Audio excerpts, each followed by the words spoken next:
అధికారుల నిర్లక్ష్యానికి ఆ పాఠశాల నిలువెత్తు నిదర్శనంగా నిలిచింది. పాత చీరలతో వేసిన చిన్న డేరాయే ఆ పిల్లలకు విద్యాలయంగా మారింది. విద్యా కేంద్రాన్ని మంజూరు చేసిన అధికారులు నిర్వహణకు అవసరమైన భవన నిర్మాణంలో అలసత్వం వహించారు. ఫలితం రహదారి పక్కనే మట్టి నేలపైనే విద్యాబోధన సాగుతోంది.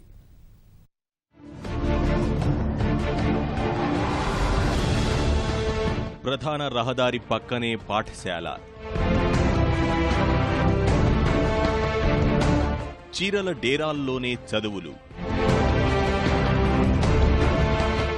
మట్టి నేలపైనే విద్యా బోధన. బురదగా ఉన్న అదే నేలపై కూర్చొని చదువుకుంటున్న చిన్నారులు. ఇది అనంతపురం జిల్లా ఉరవకొండలోని శివరామిరెడ్డి కాలనీ విద్యార్థుల దుస్థితి. ఈ కాలనీకి ఒకవైపు అనంతపురం బళ్ళారి జాతీయ రహదారి, మరోవైపు ఉరవకొండ కనేకల్ రహదారి ఉంది. ఈ కాలనీలో ప్రభుత్వ పాఠశాల లేదు. తమ పిల్లలను బడికి పంపాలంటే రహదారులు దాటి ఎస్ఎల్ఎన్ కాలనీకి లేదా అంబేద్కర్ నగర్కు రావాలి. నిత్యం వాహన రాకపోకలతో రద్దీగా ఉండే రహదారులు దాటి పిల్లలను పంపడం ఇష్టం లేక ఇంటి వద్దనే ఉంచారు.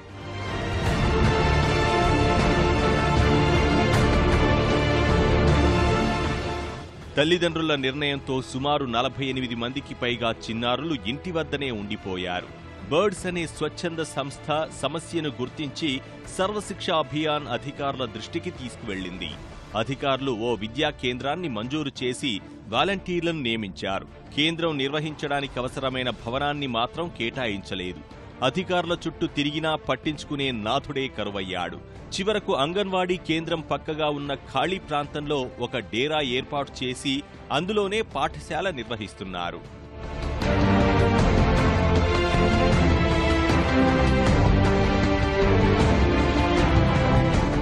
మా పిల్లలు చాలా ఇబ్బంది పడుతున్నారు. రోడ్డు దాటాలంటే బస్సుల ప్రమాదాల వల్ల చాలా ఇబ్బంది ఉంది. అందుకే రోడ్డు దాటలేక ఇక్కడే మా పరిస్థితులు అందరూ ఒకరికొరు అందుబాటులో తీసుకొని తలకు 100-200 ఏర్పాటు చేసుకొని ఈ స్కూల్ను కూడా ఏర్పాటు చేసుకొని ఇక్కడ మేడంను పిలుచుకొచ్చి ఇక్కడే చెప్పుకునే పరిస్థితి ఉంది. 1.5 కిలోమీటర్ మాకి ఈ స్కూల్ బడికి చాలా ఇబ్బంది ఉంది. పిల్లల పోలని కష్టం ఉంది. వర్షము వాన ఇక్కడ ఏదైనా పరిస్థితులు బట్టి రోడ్లు ప్రమాదం జరుగుతుంది. మాకు బాధ, చాలా కష్టము. మాకు వెంటనే స్కూలు బడి శాంక్షన్ చేయాలా. ఇక్కడ శివరామిరెడ్డి కాలంలో మాకు బడి లేదు, సౌకర్యం లేదు, మాకు ఏమి లేదు. ఈ వంకలో ఇక్కడ ఇసుకలు తయారు చేసినామంటే చీరలు కొట్టాము వేసినాం. ఇక్కడ నీళ్లు ఆగినవి. పిల్లలంతా చాలా బెదపడుతున్నారు. మేము కూడా చాలా ప్రజలంతా బెదపడుతున్నాము. తాత్కాలికంగా ఏర్పాటు చేసిన పాఠశాల రహదారి పక్కనే ఉండటం వల్ల దుమ్ము ధూళి నుంచి విద్యార్థులకు రక్షణ కోసం చిన్నారుల తల్లిదండ్రులు పాత చీరలను డేరాల కోసం అందించారు. గుంతలు పడిన మట్టి నేలపై ఒకవైపు వాహనాల శబ్దాలు, పైనుంచి పడుతున్న ఎండ మధ్యే చిన్నారులు విద్యాభ్యాసం చేస్తున్నారు. వర్షం పడిందంటే ఆ బురద నీటి పక్కనే కూర్చోవలసిన దుస్థితి నెలకొంది.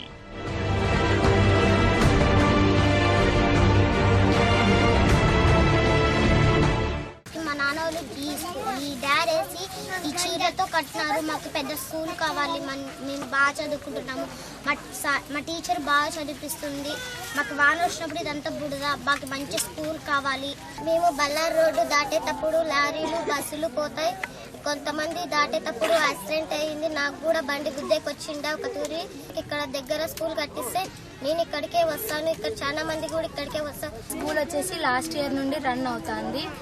టోటల్గా 48 మెంబర్స్ దాకా ఈ స్కూల్కి వస్తున్నారు. ఇప్పుడు ఇంకా జాయిన్ అయ్యే వాళ్ళు కూడా చాలా మంది ఉన్నారు. దూరంగా ఉండే స్కూల్కి పోవాలంటే భయపడుతున్నారు. ఇక్కడే స్కూల్ ఉంటే ఒక పర్మనెంట్ స్కూల్, ఖచ్చితంగా స్కూల్ ప్రతి ఒక్కరు పిల్లలు వచ్చి బాగా చదువుకుంటారు. తమ పిల్లల భవిష్యత్ కోసం ఇప్పటికైనా అధికారులు దృష్టి సారించి తమకు పాఠశాల భవనం కేటాయించాలని శివరామిరెడ్డి కాలనీ వాసులు కోరుతున్నారు.